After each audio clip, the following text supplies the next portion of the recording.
bahagia banget karena amalan sholawat itu menurut aku pada saat itu terbukti mendatangkan rezeki Bapak Ibu, nggak terduga-duga dan nggak diharap gitu.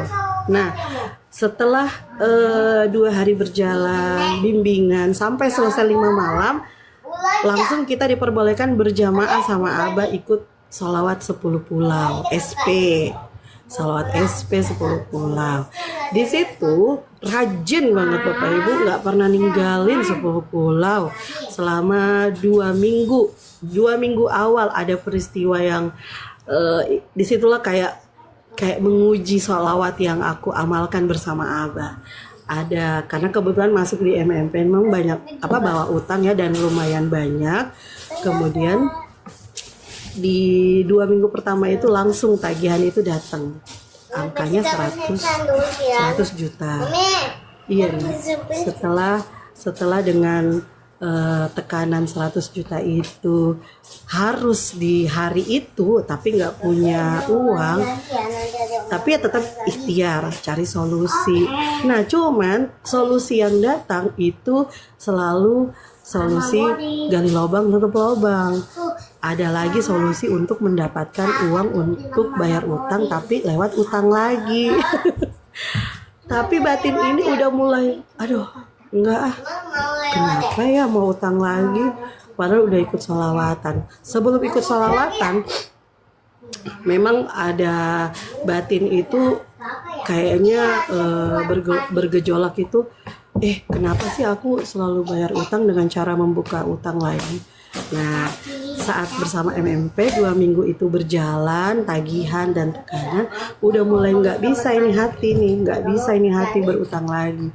Setelah di minggu kedua itu Bapak Ibu bersama MMP, tekanan itu mulai tajam, mulai ada ancaman akan di LP ya kan. Setelah di LP itu katanya berarti hu itu akan selesai, tapi saya nggak mau, saya yakin pasti ada jalan. Nah akhirnya di saat hari ke-14 itu bersama Majelis Merah Putih saya udah pasrah, tapi tetap bersolawat, tetap ikut berjamaah dengan Abah. Bahkan dengan solawat yang saya jalani 14 hari itu, rasanya solawat itu membuat saya kekuatan saya itu nggak ada.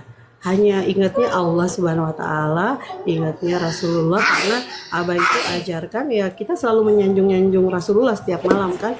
Jadi kayak punya kekuatan itu hanya dari Allah aja gitu. Nggak ada kekuatan dalam diri sendiri karena kita ini manusia ternyata nggak ada apa-apanya, nggak ada kekuatan apa-apanya. Jadi sholawatan itu di hari ke-13 dan 14 itu memang kayak terasa lemes, tapi lemesnya itu bukan lemes yang sakit, kayak lemes itu udah nggak berdaya gitu Bapak Ibu. Dengan tekanan harus ada besok 100 juta, kalau enggak di LP. Nah di hari ke-14 saya lapor ke tagihan, saya nggak bisa bayar utang karena belum ada uang sebesar 100 juta. Terus kata orangnya gini, oke, berarti kita proses ya, saya LP tapi saya somasi dulu.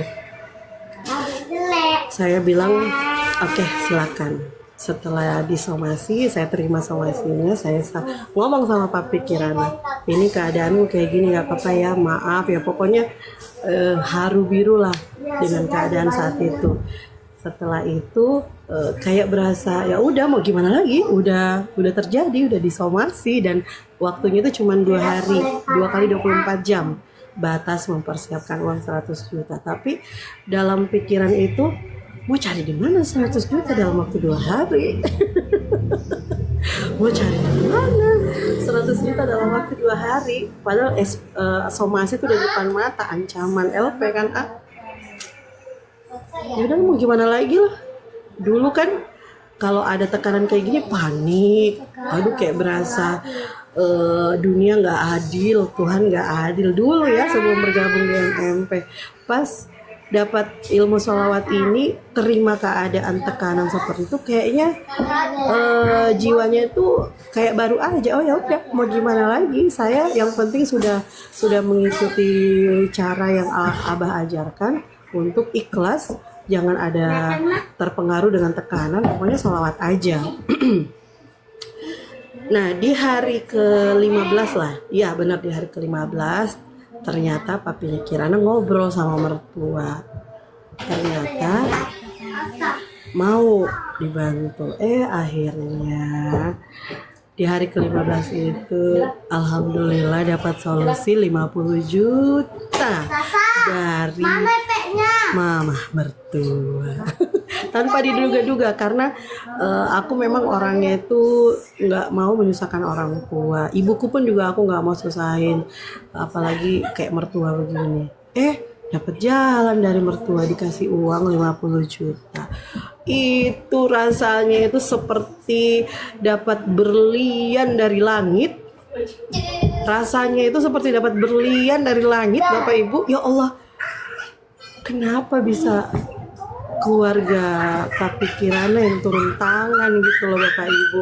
Padahal aku tuh maunya nggak mau nyusahin orang, siapapun yang ada di sekeliling aku tuh nggak akan pernah aku susahin, karena aku bisa menyelesaikan urusanku. Rasanya itu, aduh ya Allah, campur aduk lah, terharu, bahagia, tapi tetap juga punya niatan, insya Allah pasti aku akan membahagiakan orang-orang juga yang membahagiakan aku di saat aku jatuh.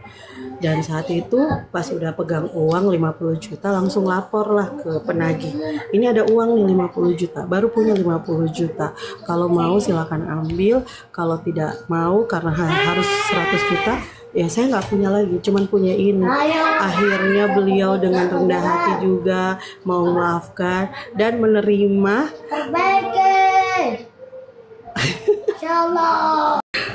Akhirnya beliau menerima uang itu dan nggak jadi diteruskan LP-nya.